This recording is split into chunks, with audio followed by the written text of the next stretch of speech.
எனதன்பு தமிழ் நெஞ்சங்கள் அனைவருக்கும் எனது இனிய மாலை வணக்கத்தை அன்புடன் தெரிவித்துக் கொள்கிறேன். இன்றைய உங்களது பொன்னான மாலை பொழுதை நமது காக்கும் கரங்கள் அறக்கட்டளை நடத்தக்கூடிய பட்டிமன்ற நிகழ்விற்காக வருகை புரிந்த அத்துணை நல்ல உள்ளங்களுக்கும் இருகரம் கூப்பி தலை வணங்கி நமது நடுவர் ஐயா அவர்களை பற்றி சிலவற்றை இப்பொழுது பார்க்க இருக்கின்றோம்.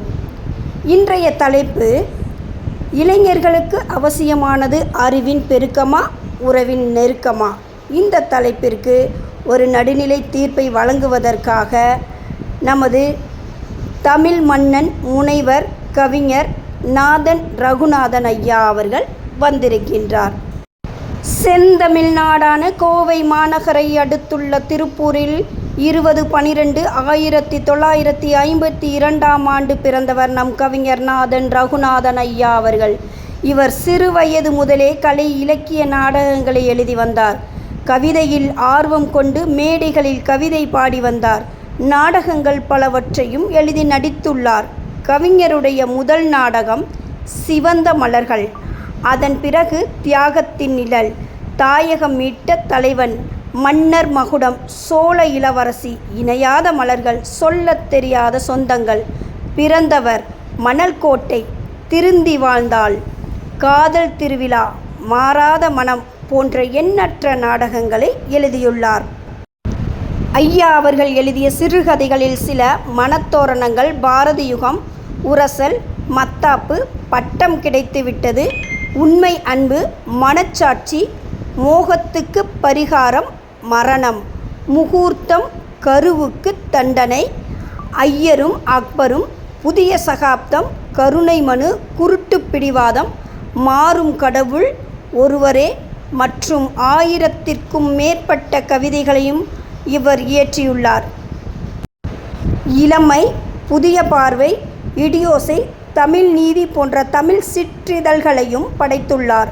மேலும் கனிமொழி, புதிய உறவு, இனிய நந்தவனம் போன்ற மாத பத்திரிகைகளில் கவிதைகளையும் கட்டுரைகளையும் எழுதியுள்ளார்.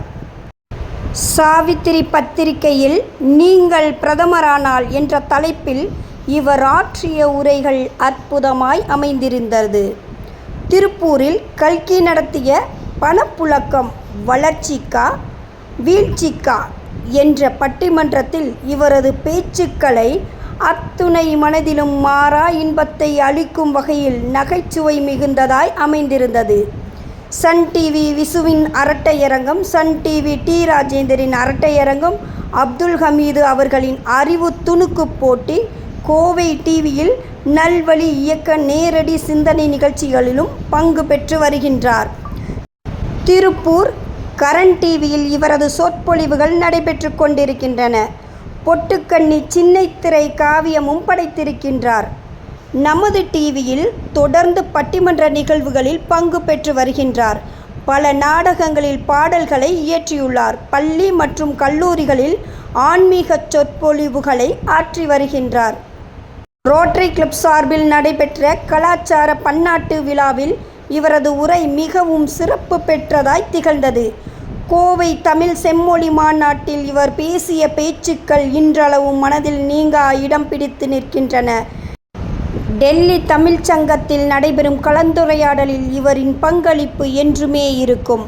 மலேசியாவில் புலம்பெயர்ந்த தமிழர்களின் தற்கால இலக்கிய போக்கு பற்றிய பன்னாட்டு கருத்தரங்க நிகழ்வுகளில் இவர் உரையாற்றியிருக்கின்றார். 2016 சிங்கப்பூரில் நடைபெற்ற தமிழ் இலக்கிய இயக்கத்தின் சார்பாக இவரது பங்களிப்பு பெரும் திரளாக அமைந்திருந்தது. ஈரோடு இனோவா கலைமன்றத்தின் சார்பாக நாடக இளவரசு விருது பெற்றிருக்கின்றார். திருப்பூர் தேசிய கலாமன்றத்தின் சார்பாக தமிழ் மன்னன் விருது, கோபி அன்னை நாடக கலாமன்றத்தின் சார்பாக கதை வசன நாயகன் என்ற இதயம் போற்றும் விருது, பொள்ளாச்சி சக்தி இலக்கிய மன்றத்தின் சார்பாக சிறந்த கவிஞர் விருது, திருப்பூர் புதிய பறவை வாசகர் வட்டத்தில் கலை அருவி விருது, சென்னை உலக தமிழ் குடும்ப சார்பாக கவி ஞாயிறு விருது, அமெரிக்கன் பயோகிராஃபிக்ஸ் இன்ஸ்டிடியூட் சார்பாக 2005 என்ற விருதையும் பெற்றிருக்கின்றார். இன்னும் எண்ணற்ற விருதுகள் பல பெற்று திருப்பூருக்கே மணிமகுடமாக திகழ்ந்து வருகின்றார் நமது ஐயா. ஐயா அவர்கள் இந்தியன் ஓவர்சீஸ் வங்கியில் பணி ஓய்வு பெற்றவர். திருப்பூர் மக்கள் மன்றத்தின் செயலாளராகவும் பணியாற்றி வருகின்றார். 30 ஆண்டுகால இலக்கியப் பணியை செவ்வனே செய்து வருகின்றார். அத்தோடு மட்டுமன்றி அரிமா சங்கத்தில் நடைபெற்ற பட்டிமன்ற நிகழ்வில் நடுவராக இருந்து நடுநிலை தீர்ப்பை வழங்கியிருக்கின்றார்.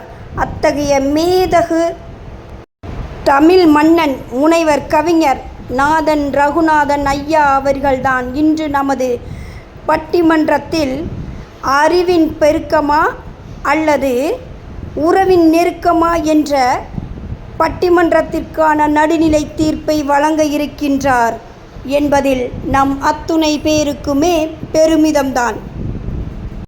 ஐயா அவர்களின் சிறப்புகளை பேசினால் பேசிக்கொண்டே செல்லலாம். ஆனால் அதற்கான நேரமின்மை காரணத்தினால் சுருக்கமாக முடித்துவிட்டேன். நன்றி ஐயா, வருக வருக என அன்புடன் இருகரம் கூப்பி வரவேற்கின்றேன். அன்பு உறவுகளுக்கு இனிய மாலை வணக்கம். நம்ம ஐயாவை பற்றின இன்ட்ரோ வீடியோ பார்த்தோம். இப்போ நம்ம நடுவர் ஐயாவின் உரையை கேட்கலாமா? ஐயா, நீங்கள் நிகழ்ச்சியை ஆரம்பித்து வைக்கலாங்க ஐயா. அனைவருக்கும் வணக்கம். இன்றைய தினம் இந்த இனிமையான மாலை வேளையிலே அருமையான ஒரு பட்டிமன்றத்தை நடத்த இருக்கின்ற காக்குங்கரங்கள் அறக்கட்டளை மாத்தியோசி குழுமம் இதனை நடத்தும் அருமையான இந்த பட்டிமன்ற நிகழ்ச்சிக்கு அருமையான ஒரு முன்னுரை வழங்கிய உங்களுக்கு என் முதற்கண் நன்றி கலந்த வணக்கம். நம்முடைய காக்கும் கரங்கள் குழு அறக்கட்டளைக்கும் மாத்தியோசி குழுமத்திற்கும் இந்த நிகழ்ச்சியிலே பங்குபெற வந்திருக்கின்ற சிறப்பு விருந்தினர்கள், பார்வையாளர்கள், உறுப்பினர்கள் மற்றும் பட்டிமன்ற பேச்சாளர்கள் அனைவருக்கும் என் முதற்கண் நன்றி கலந்த வணக்கத்தை தெரிவித்துக் கொள்கிறேன். உங்கள் அன்புக்குரிய தமிழ் மன்னன் முனைவர் கவிஞர் நாதன் ரகுநாதனின் அன்பான வணக்கங்கள். நற்றமிழுக்கும் நான் போற்றும் தமிழுக்கும் பொற்றாமரையான் புலமையாத தமிழுக்கும்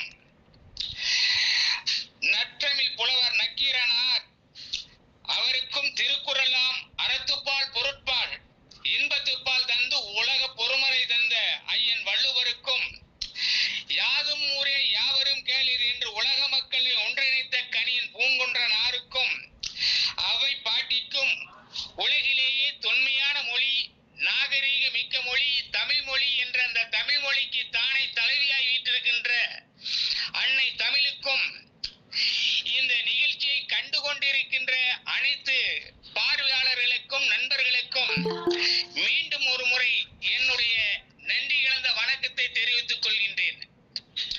இன்றைய தினம் நாம் எடுத்துக்கொண்டிருக்கின்ற தலைப்பானது அறிவின் இளைஞர்களின் இன்றைய இளைஞர்களுக்கு அவசியமானது அறிவின் பெருக்கமா உறவின் நெருக்கமா.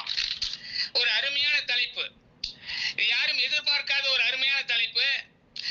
இதிலே அணிக்கு 7 பேர் 7 ஸ்வரங்களாக ஒரு அணியும் 7 வான வில் வர்ணங்களாக ஒரு அணியும் ஆக மொத்தம் 14 கண்மணிகள் பேச இருக்கிறார்கள்.